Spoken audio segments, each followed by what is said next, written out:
मन के सवाल में आज गुजरात से प्रश्न आया है। प्रश्न पूछा है श्वेता ने, और एक नहीं 3 प्रश्न पूछे हैं। तीनों प्रश्न उसके अपने जीवन से जुड़े हैं, उसके भीतर की भाव दशा से, और प्रश्न उसके प्रामाणिक हैं, ऑथेंटिक हैं, क्योंकि वे उसके अपने जीवन के अनुभव से उपजे प्रश्न हैं। सामान्यतः देखने पर अगर कोई और पूछता तो मैं कह सकता था बड़ा फैशनेबल सवाल है ये, लेकिन श्वेता के संबंध में मैं ऐसा नहीं कह सकता, क्योंकि श्वेता ने जब मेरे आध्यात्मिक उपन्यास पढ़ने आरंभ किए तो उसने कहा कि मेरे भीतर भाव का एक ऐसा झंझावात उठा, एक ऐसी ओवरफ्लोइंग हुई, इमोशन कुछ इतने ओवरफ्लो हुए कि मैं गा उठी। और श्वेता का जो गायन है वह मैं इसके अंत में दूंगा, एक गायन, और ये बिल्कुल साधारण गायन है। साधारण माने बिना किसी तैयारी के पढ़ते पढ़ते उसके भीतर परमात्मा का भाव इतना उमड़ा, इतना घुमड़ा कि वो गीत की बरसात के रूप में आकर बरस गया। अंत में सुनिएगा और स्वयं निर्णय लीजिएगा कि श्वेता ने किस भाव से, किस मनस्थिति में, किस मनोदशा में यह भजन गाया होगा। और उससे पहले श्वेता के तीनों प्रश्न श्वेता के स्वर में। नमस्ते सर, मेरा नाम श्वेता है, मैं अहमदाबाद से हूँ।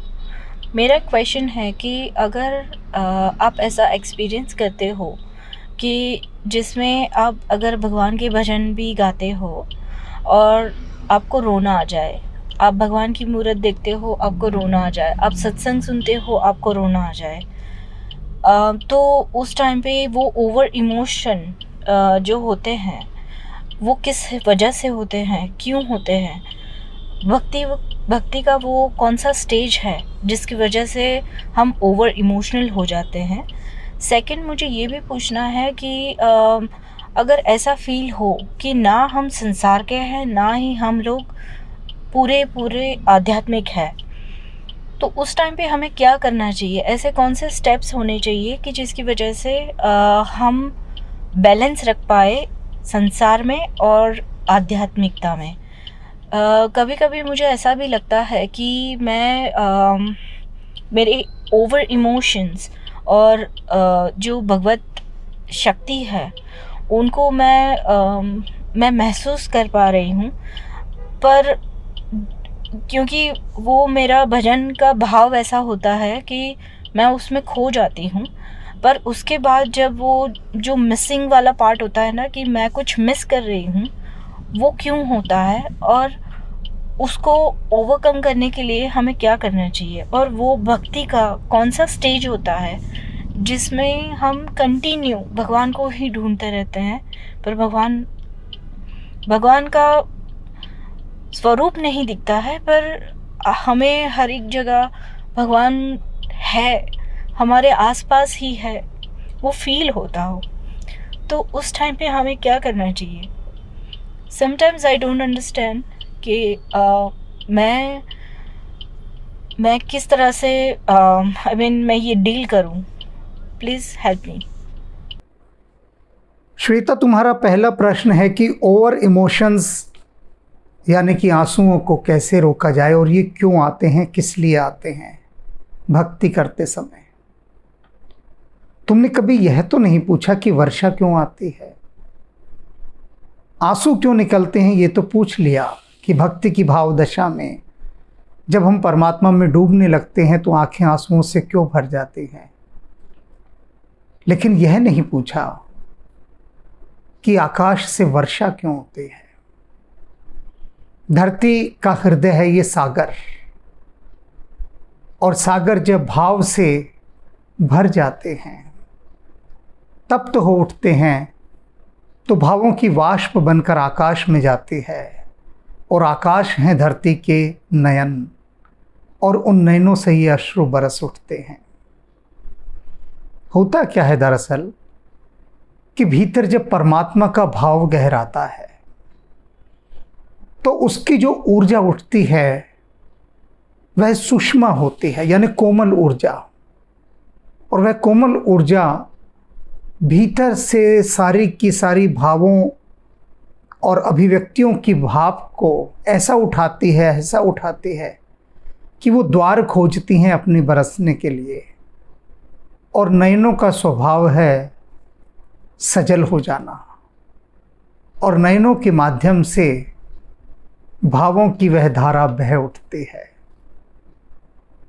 तुमने सुना होगा, गाती रहती हो इसलिए निश्चित रूप से सुना होगा, निस दिन बरसत नैन हमारे, सदा रहत पावस ऋतु हम पर, जब ते श्याम से धारे, निस दिन बरसत नैन हमारे। क्यों बरसते हैं ये नैन निस दिन? क्योंकि भावों की जो भाप है, जो स्टीम है, वो एक एक रोए रोए से निकलती है। और परमात्मा का भाव कोई साधारण भाव नहीं होता। यह भावों का भाव महाभाव है। इसका एक छोटा सा कण, भाव का एक छोटा सा कण भी भीतर की सारी व्यवस्था को हिलाकर रख देता है, सब कुछ हिलाकर रख देता है, मथ देता है। ऐसा लगता है कि जैसे सागर का मंथन हो रहा हो। तो सागर जब मथा जाता है तो कैसे झंझावात चलते हैं, कैसे तूफान उठते हैं, और कैसी काल के समान भयानक वर्षा होती है। ये हमारा आंसुओं से बरसना भावों का, ये उसका एक छोटा सा ट्रेलर मात्र है। बस फिल्म तो बहुत अलग होती है। तो जब भी आंखों से आंसू बरसें, उन पर ध्यान ही मत देना, उनको अपना काम करने देना। ये जो खोपड़िया है ना, बुद्धि, ये बीच में आकर सारा विघ्न डालती है। क्यों आंसू आ रहे हैं, ये बुद्धि का सवाल है। हृदय नहीं कहता कि मैं क्यों रो रहा हूं, क्यों बह रहा हूं। हृदय को तो परवाह ही नहीं होती। तो भक्ति के समय इस बुद्धि को बीच में ना आने दें। बुद्धि से कहें तू एक तरफ रह, तेरा कोई काम नहीं यहाँ पर, कोई काम नहीं। क्योंकि बुद्धि केवल तर्क करना जानती है, करती है ना तर्क, सवाल करती है। बुद्धि के पास केवल सवाल हैं कि आंसू क्यों आ रहे हैं भक्ति में, तुझे क्या लेना देना। आ रहे हैं तो आ रहे हैं, तू अपना काम कर। ये तो हृदय की बात है और प्रभु की बात है। तो इस बुद्धि को हटाने का भरसक प्रयास करो। ऐसे ऐसे सवाल दिमाग के खुराफात हैं और कुछ नहीं। इन बरसातों को होने दो। ये जो राम आंसू बनकर बरसता है, इसे बरस लेने दो। क्योंकि यही बरसात ही वास्तविक शुद्धिकरण की यात्रा है, और कोई शुद्धिकरण की यात्रा नहीं है। भक्ति में जितने अश्रु बहेंगे उतना शुद्धिकरण होगा, उतना शुद्धिकरण होगा। अब तुम्हारा दूसरा प्रश्न, संसार और परमात्मा में संतुलन कैसे बनाया जाए? सच में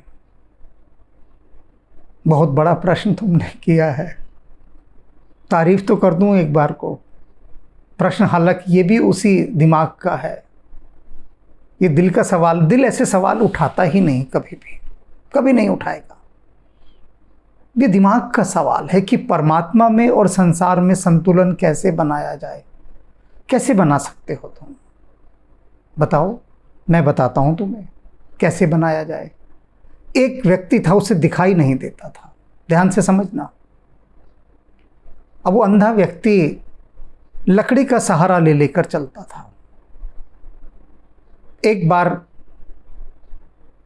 उसे एक चिकित्सक मिला।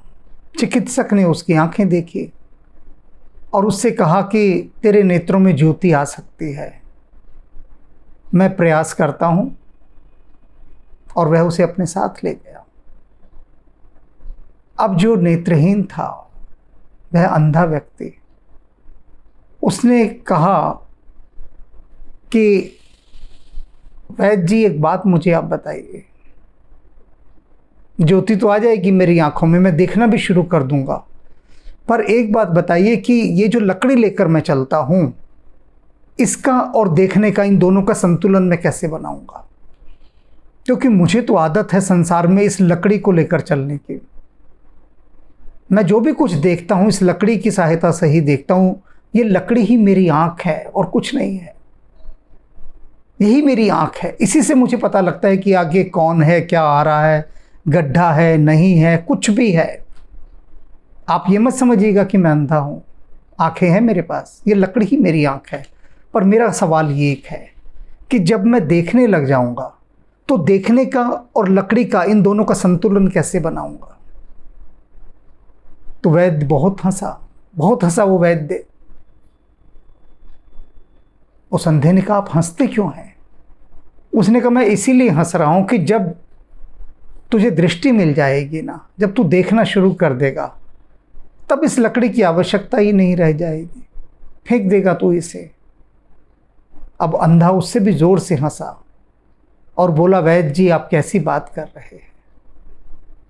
अरे दृष्टि अपनी तरफ है, देखना अपनी जगह है, लेकिन ये लकड़ी, मेरा तो पूरे जीवन का सार संक्षेप, पूरा अनुभव ही यही है कि लकड़ी ही आंख होती है और इस लकड़ी के बिना मैं चल नहीं सकता।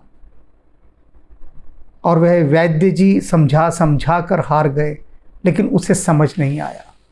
वह अंधा बार बार यही पूछता रहा कि मुझे बस ये समझा दीजिए कि मैं इस लकड़ी का और देखने का संतुलन कैसे बनाऊंगा।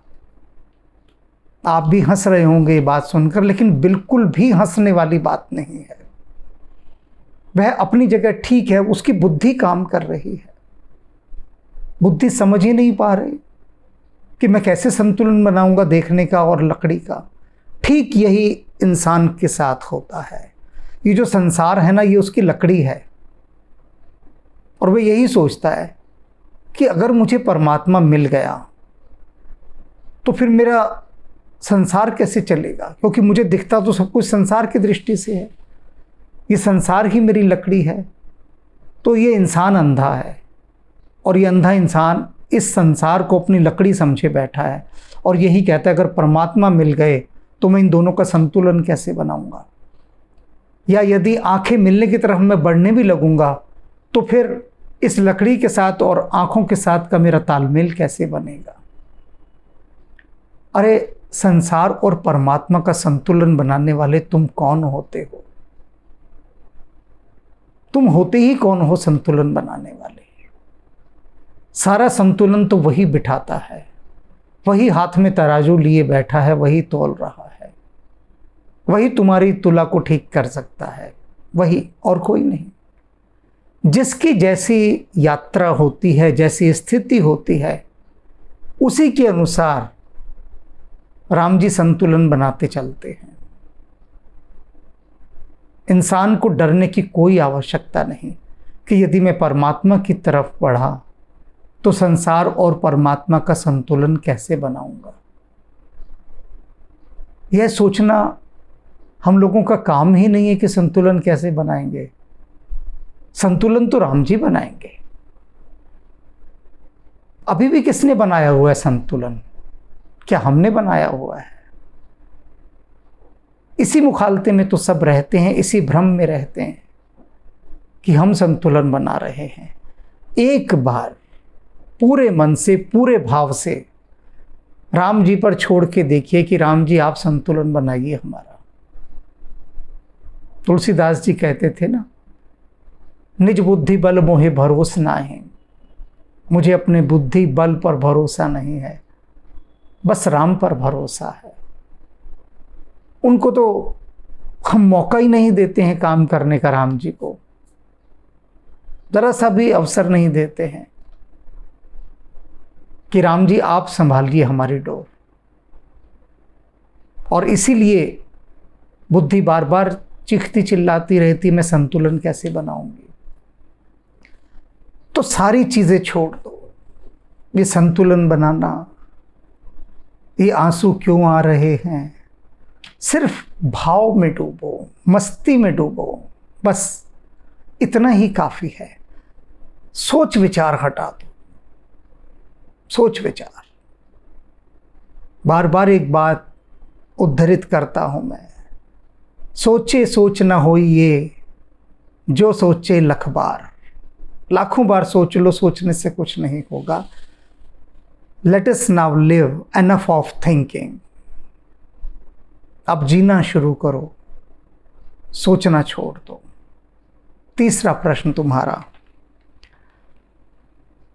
भक्ति की वह कौन सी स्टेज होती है जब भक्त परमात्मा को निरंतर खोजता रहता है।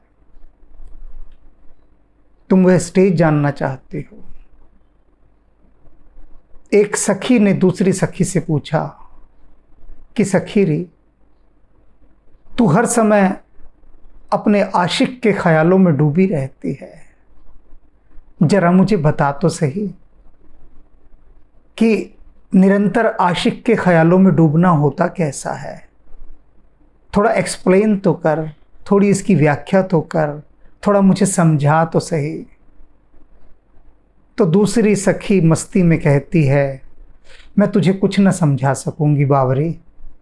जिस दिन तुझे इश्क होगा ना, उस दिन तुझे खुद ब खुद सब समझ में आ जाएगा कि क्यों निरंतर आशिक का ही ख्याल रहता है, क्यों।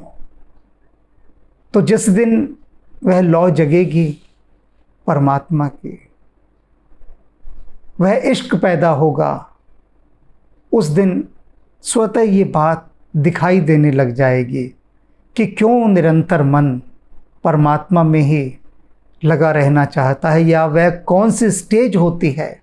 वो स्टेज तो आने दो, जब वो स्टेज आएगी, क्योंकि इस स्टेज के बारे में कोई बातचीत नहीं हो सकती, इसकी कुछ व्याख्या नहीं हो सकती। यह स्टेज तो अनकही है। अब जो बात अनकही हो उसे कैसे कह देंगे। इसीलिए मैंने संसार का उदाहरण दिया ना। कोई पूछे कि इश्क क्या है बताओ, इश्क का नशा क्या है बताओ, तो क्या बताओगे। यही कहोगे ना, जब इश्क हो जाएगा तो खुद पता लग जाएगा। यही कहा जा सकता है कि जब ऐसी भक्ति जगेगी, जब ऐसी स्टेज उपलब्ध हो जाएगी, प्राप्त हो जाएगी, तब स्वतः ही पता लग जाएगा। तो बस श्वेता, तुम जिस गायन के भावों के माध्यम से परमात्मा का निरंतर सुमिरन करती हो ना, वैसी ही करती रहो, और सब बस भाव में डूबना सीखें। तो मैं अब श्वेता सबको तुम्हारा एक गायन सुनवा रहा हूँ जो तुमने मुझे भेजा था। कृष्ण एक रहस्य आध्यात्मिक उपन्यास को पढ़ते पढ़ते रुक कर अचानक रिकॉर्ड करके, तुम्हारे इस गायन से ही सभी तुम्हारे मन की दशा को जान जाएंगे। हे अनादि अनंत तू सर्वव्यापक कृष्ण तू, हे अनादि अनंत तू सर्वव्यापक कृष्ण तू, निर्धनो नो धन चितु जगद्गुरु श्री कृष्ण तू, जगद्गुरु श्री कृष्ण तू, कृष्ण कृष्ण कृष्ण तू, जगद्गुरु श्री कृष्ण तू, जगद्गुरु श्री कृष्ण तू, ब्रह्म तू ब्रह्मांड तू, जगद्गुरु महाज्ञान तू ब्रह्म तू ब्रह्मांड तू जगद्गुरु महाज्ञान तू निर्बड़ो नो बड़े छे तू जगद्गुरु श्री कृष्ण तू जगद्गुरु श्री कृष्ण तू कृष्ण कृष्ण कृष्ण तू जगद्गुरु श्री कृष्ण तू जगद्गुरु श्री कृष्ण तू कृष्ण कृष्ण कृष्ण कृष्ण कृष्ण कृष्ण कृष्ण कृष्ण कृष्ण कृष्ण कृष्ण कृष्ण कृष्ण कृष्ण कृष्ण कृष्ण कृष्ण त्रु जगद्गुरु श्री कृष्ण तू जगद्गुरु श्री कृष्ण तू।